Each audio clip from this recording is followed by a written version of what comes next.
Hello po mga kapraps, dito po tayo ngayon sa isang property na for sale. Isa itong farmland na mayroong boundary na magandang ilog mga kapraps. Dito po sa bayan ng Mahayhay, Laguna. So ito yung kinatatayuan natin ngayon, ito yung property na i-offer ko. Ang sukat po nito ay 5,768 square meters or mahigit kalahating hektarya. Ang presyo nito ay napakamura lang. At ang kagandahan nito, pwede itong tamnan ng mga gulay mga kapraps kasi mataba ang lupa. At pwede rin po kung sakaling gusto nyong i-develop as resort, pwede kasi tabing ilog po siya. Ayan, ang ganda. So ito yung boundary na ilog mga kapraps. At yan po ang property mula po doon sa punong yun. Ay mga kapraps, yan sa punong yun, yan po ang boundary niya. Ito yung naka-front sa ilog. Yan yung naka-front sa ilog mga kapraps. Tapos yung sementadong yan na may mga bumabagsak na tubig, yan po ay irrigation naman. So may irrigation dito sa gilid ng ilog. Ang ganda mga kapraps. Yan, dito pwede kayong dito. Pwedeng maligo. Medyo malalim po ang nito, ang part na ito. Tapos pwedeng mag-swimming kayo dyan. So pwede talaga siya mga kapraps para gawing resort. Tara, puntahan natin yung taas nito. Kasi ang lupa, ito yung cement ng ilog eh. Ang lupa mga kapraps, naka-elevate po siya mula dito sa ilog mga kapraps. Yan, ito yung ilog oh. So elevated po. Mas mataas po yung property kaya wala po tayong problema sa baha dito. Ito ay may sakop din na palayan. Tapos tinatamnan po ito ng mga gulay sa ngayon. Pagpunta dito sa property mga kapraps ay daang tao pa lamang po. So hindi pa pwedeng ipasok kanyang sasakyan dito. Tara, puntahan natin yung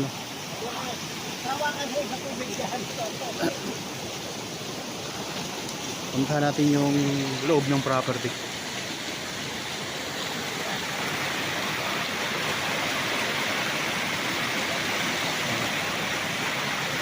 Ang ilog niya. Kasi ang kaharap natin na property din.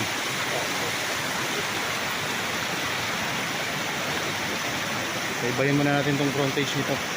Yung naka-front sa ilog mga katraps. Magdahan lang tayo.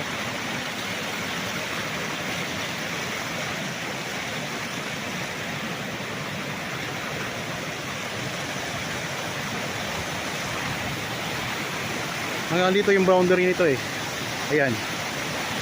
So mayroon nga parang man-made falls dito mga kapraps oh. Ayan, man-made falls.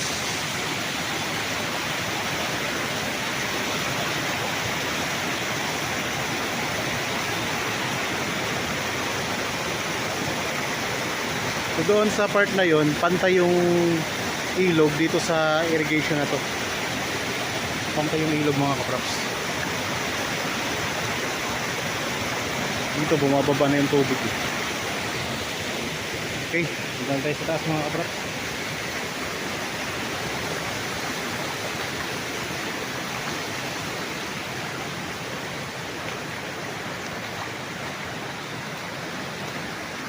Sa mga interested po, pwede kayong magpa-schedule sa amin ng actual viewing dito sa property. Ang layo nito sa Barangay Road na Simentado ay nasa 300 meters lang. Pahawak naman ako rin.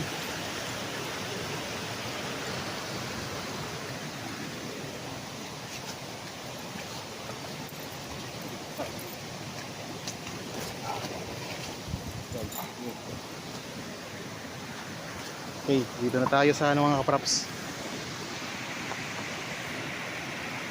Dito na tayo sa gilid ng property. Tayo dito na sa taas. Paakyat na tayo ng konti. Medyo elevated kasi dito eh. Yan, mula dyan sa ilog, elevated tayo. Yan, ito na yung itaas na bahagi ng property. Pwede kayo dito maggawa ng mga cottage para kung gusto niyang gawing resort, pwede. Yan, may tanim na puno ng mangga. to. Ikutin natin itong property. Samahan nyo lang po ako sa pag-ikot dito. Ako nga po pala si Buds, ang inyong laging kasama para po sa virtual viewing dito sa mga property na i-offer ko sa inyo. Meron ditong bahay ng caretaker mga kapraps. Maliit lang siya na kubo.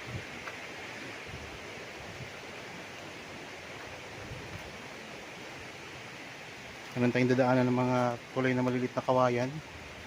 So dito kasi sa taas meron din siyang irrigation. Yan. So yan yung ilog mga kapraps. Pinanggalingan natin kanina. Yan, irrigation din dito.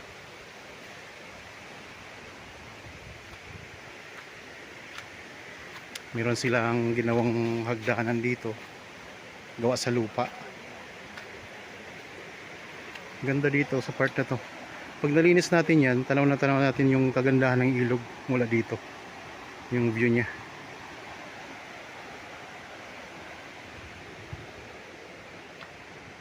Okay. Dito may mga tanim sila ng mga puno ng saging. Ayan mga kapraps. Kasi ito yung kubo nila. Tinitira ng caretaker ngayon. Sa ngayon, tinatamnan nila ng mga gulay. Yan, may mga tanim tayo dito ng mga talong. Ilang pitak na ang palaya ng sakop nito, Kuya Chris? 10. Okay, may sakop pala itong 10 pilapil na kawayan. 10 pilapil ng palayan. Yan, ito yung mga tanim niya ngayon. Mga yan. May mga okra. Dito mga okra ang tanim, no? May mga okra, may mga talong din.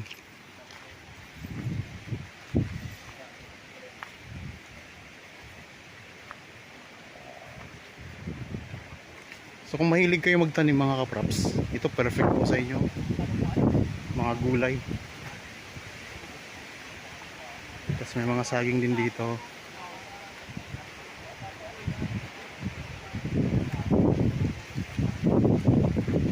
Murang-mura lang po ang benta nito mga kapraps.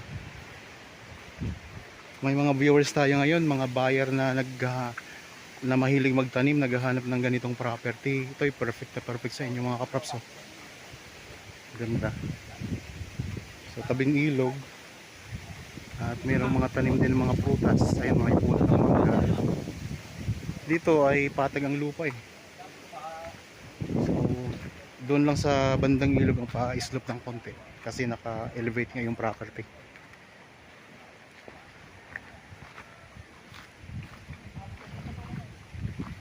Tingnan natin yung, ipakita ko rin sa inyo yung palayan kasama dito. Kasama pa to? Kubo.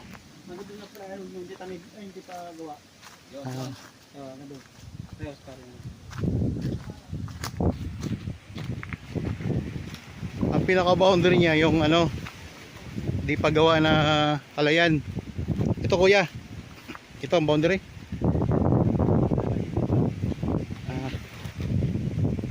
May muson na dyan. Muson pala dito mga kapraps. Ito, may muson.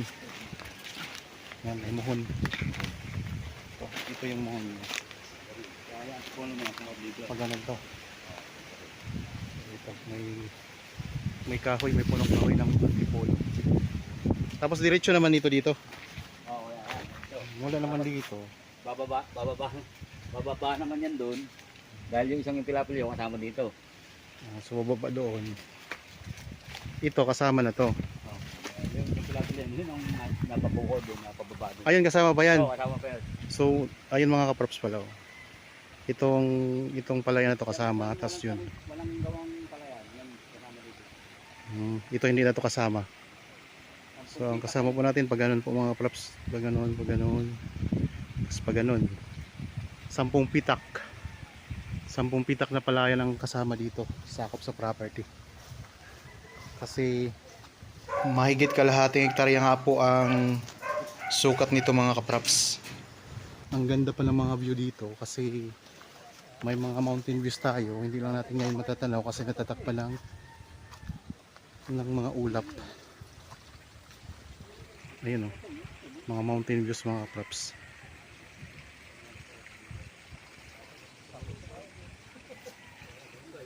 So ulitin ko lang, 300 meters ang layo nito sa main barangay road mga kaprops. Simentadong barangay road.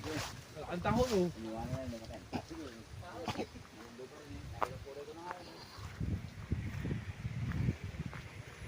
Ulitin pa natin to.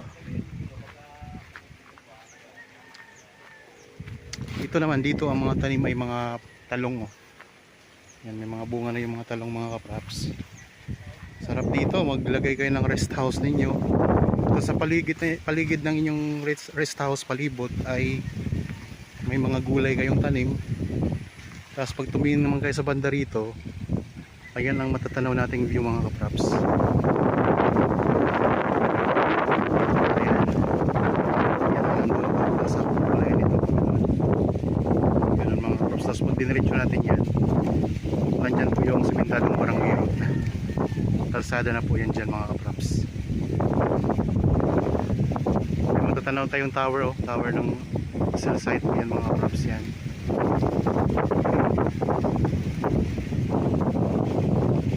Ito ay sa bayan po na Magdalena, Laguna. Hindi.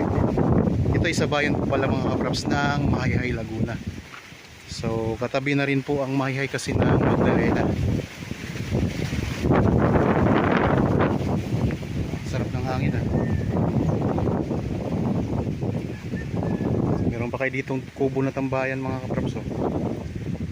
So dito pwede tayong tumambay. Upo muna tayo dito. Sarap.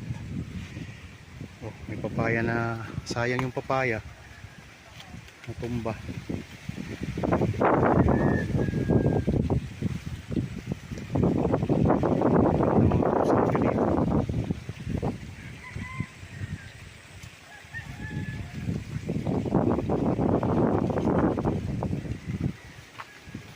Daming mga tanim na talong, ah.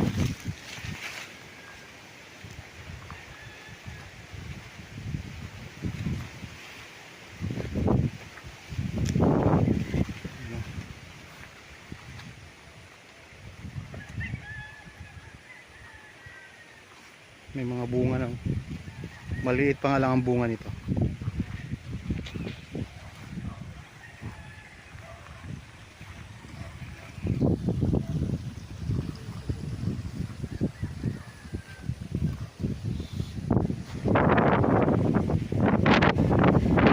Wala, may mga patola na tanim. May mga kaparps, may mga patola din na tanim.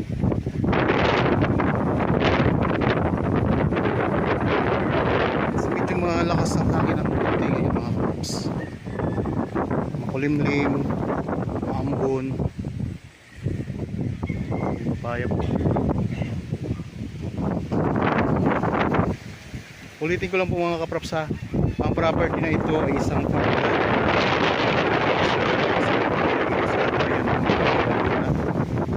Meron siyang katabing magandang ilog.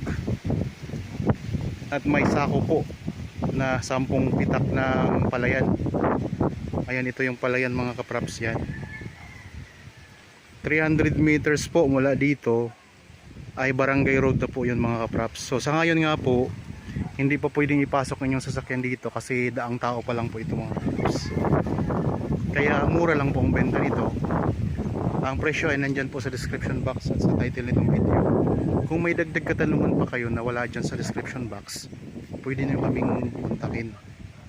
Meron tayong Viber, cellphone number, Facebook Messenger, WhatsApp. At pwede kayong tumawag, mag-text o kayo mag-chat mga kaprops. Naipakita ko naman sa inyo kanina yung ilog na maganda tabi ng property ko. So dahil may ilog po ito na katabi mga kaprops, meron din itong mga katabing mga resort. Pero ang mga resort mga kaprops, ganun din, daang tao lang din, wala silang daan na pasok ang sasakyan. Kaya kung mag-develop din kayo ng resort dito, so mas maganda nga yun, daang tao siya. So talagang mapil mo yung ano, nasa ano ka, probinsya ka, maglalakad ka papasok doon sa property.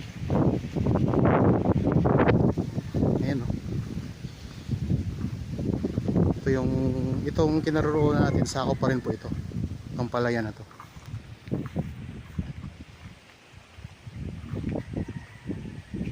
Ikot ko lang po ang camera mga kapraps. So yan yung pong property, boundary niya. Pag ganun. May mountain views tayo doon. So ito yung may mga tanim ng mga gulay, iba't ibang gulay. Talong, merong okra, merong patola. May mga puno ng saging, meron din naman tong tanim na puno ng mangga. Okay, sana nagustuhan nyo po itong property na in-offer ko sa inyo ngayon mga kapraps. Para po sa mga bago pa lang sa aking channel at napadaan lang dito sa aking channel, huwag nyo pong kalimutang mag-subscribe at pindutin na rin po ang notification bell para maging updated kayo sa mga bagong property na i-offer namin. Maraming salamat po, lagi tayong mag-iingat at God bless po sa ating lahat mga kapraps.